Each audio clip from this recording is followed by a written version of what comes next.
Täna me oleme kogunenud siia, et hüvasti jätta selle armsa kaminaga. Meie eesmärk on siis see ära lammutada.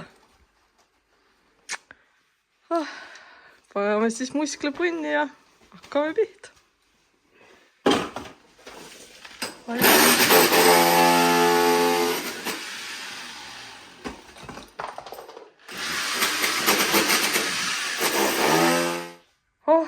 Ja ongi ära lammutatud. Koristame viimaseid asju. Nüüd tuleb kliendil otsustada, mis ta siis selle korstnaga teha tahab ja alusega. Mina soovitaks talle siia keraamilise paadi panna ja korstna lihtsalt ilusti ära krohvida. Et midagi muud siin polegi. Aga õnneks, mis on head, siin on leka korsten. See tähendab seda, et korstend eraldi ei pea hakkama, kuidas siis öelda, paremaks tegema, et me ei pea metalltoru sisse panema. Kui siin oleks olnud nüüd olukord, et oleks olnud telliskivi korsten, siis oleksime me pidanud siia ka tegelema korstna sisuga, sest Norras on uued nõuded, et korstna vastu ei tohi kuskilt minna puitmaterjali. Ja siin kahjuks on ümber korstna puitmaterjal, aga kuna ta on leka, siis on ta lubatud. Ja vana ühendus on olnud siis selline kandiline.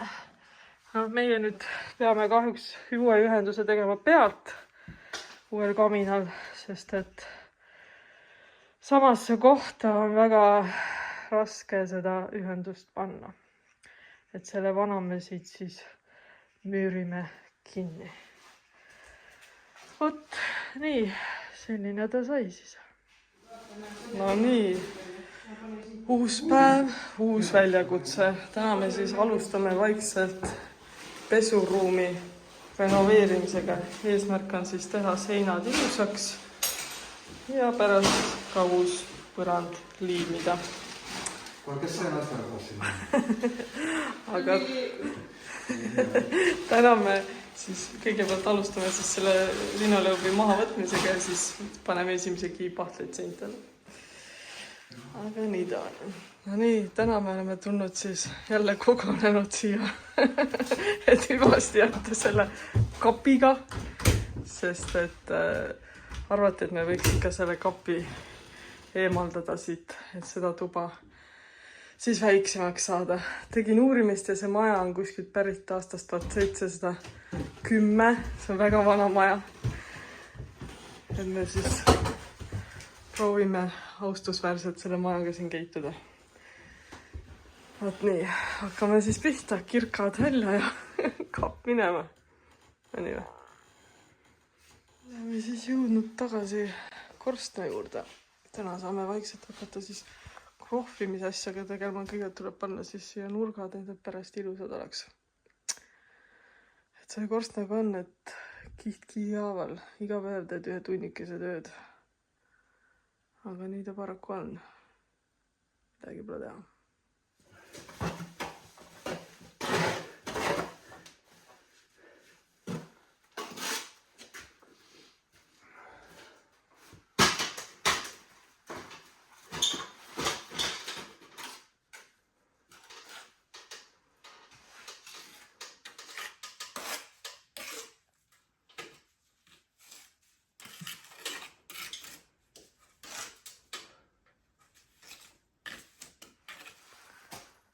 Nii, täna me krohvime korstent. Meile panime nurgad peale, täna läheb siis esimene kiht krohvi. Aga kuivamisega on natuke probleemid. Keldrikorrus siis ikka kipub niiskeks jääma. Peame juba laskma sellel kihil kauem kuivada. Ja olemegi jõudnud reedesse. Kaua sa siin nüüd oled olnud? 1 nädal või 2? Mul juba sassi. 2 nädalat juba on möödas. Uskumatu, kuidas aeg lendab. Ja täna me paneme jälle oma lemmiktegevust. See tähendab Noreema kööki kokku. Pudinal lähevad kapid sups. 2 nädalat, uskumatu. Nii, reede õhtuks oleme saanud me kapid kokku. Ja oleme saanud ka 3 kappi seina peale. Nüüd oleks vaja natuke elektrikut. Ja et sinna seina peale kapid panna, peame me hakkama kappi ringi ehitama. Nüüd näete siin ühte klouni. Kloun Marko. Kuidas siis viiakene iseloomustad 2 nädalat? Hakka jälle pihta. No memmu taadu, tead, sa ei võis paar sõna neile. No mina võin küll paar sõna öelda, et meil on nagu firmas 2 tüüpi objekte. Ühed, mis on pooleli olevad ja teised, mis on valmimisjärgus. Okei, siis vaatame. Nii, me oleme ootamatult jõudnud teisipäevase päeva. Unustanud olema kaamera kätte võtta. Vahepeal oli Liia Sandra sünnipäev. Me käisime ilusasti restoranis. Hommikul laulsime talle sünnipäeva laulu. Nüüd ta teeb jälle usinasti tööd meil seal. Praktika on tal väga kõva, nii et pääsu tal pole. Aga me oleme jälle ühte kööki kokku panemas. Jamame nende lampidega jälle, mis siin all on. Igane jama on, et pead kõik lauad kõigepealt lõikama nurga alla ja et nad ilusti jookseks liinid seal sees.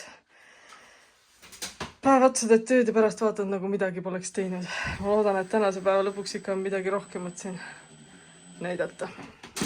No nii, ülemised kapid oleme saanud tehtud.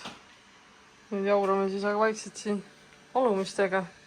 Paneme sahtleid sisse. Kruvime.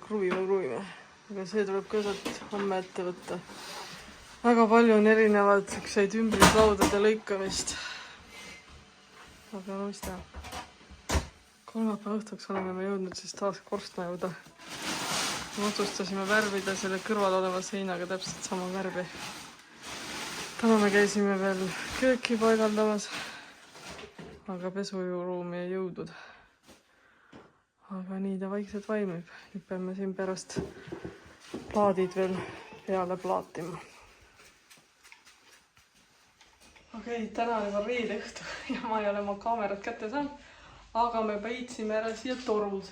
Leidsime siis sellise lahenduse, et tegime sellised lükand uksed siia vahele. Peale selle me oleme täna ühte korsten auku kinni pannud, me oleme mööblit pannud, me oleme linoleumi kleepinud.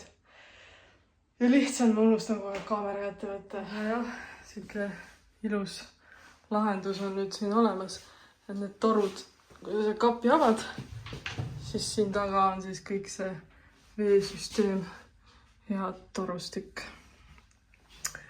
Aga homme on ka meil tööpäev, ehk ma siis tuleb meelde teile ka sealt ühest teisest pesuruumist video teha, mida me oleme siin terve see nädal aega sebinud. Me oleme ka ühte kööki sebinud, kus ma ka pole kaamerat kätte võtta, aga midagi ma ikka saan teile näidata.